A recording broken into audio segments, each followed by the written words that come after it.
आपण पाहत आहात जत मराठी न्यूज।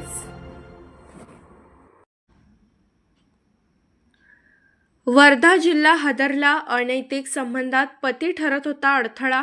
पत्नीने दिरासह चौघांच्या मदतीने पतीचा काटा काढला। गळा आवळून हत्या, मृतदेह शेतात फेकला। वडनेर पोलिसांच्या तपासात हत्येचा उलगडा, चौघांना अटक। वर्धा जिल्ह्यातून धक्कादायक हत्येची घटना समोर आली असून अनैतिक संबंधात पती अडथळा ठरत असल्याने पत्नीने दीर आणि मित्रांच्या मदतीने पतीची हत्या केल्याचा आरोप आहे। या प्रकरणामुळे परिसरात खळबळ उडाली आहे। पोलिसांकडून मिळालेल्या प्राथमिक माहितीनुसार संतोष पांडुरंग कैकाडे यांची गळा दाबून हत्या करण्यात आली। या प्रकरणात त्यांची पत्नी सपना कैकाडे, दीर शुभम कैकाडे तसेच सचिन बसुने आणि प्रशांत करपे यांना वडनेर पोलिसांनी अटक केली आहे।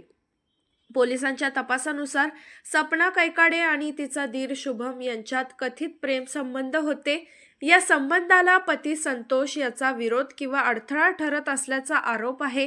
याच कारणातून कट रचून संतोष यांची हत्या करण्यात आल्याचा पोलिसांचा संशय आहे।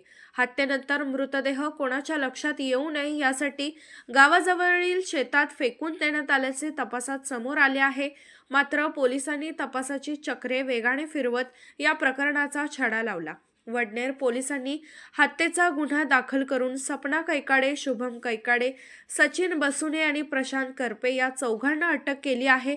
या हत्येमागील नेमका कट, त्याची पूर्वतयारी आणि इतर बाबींचा अधिक तपास वडनेर पोलीस करीत आहेत। अनैतिक संबंधातून पतीच्या हत्येचा आरोप झाल्याने या घटनेने संपूर्ण वर्धा जिल्ह्यात खळबळ उडाली आहे।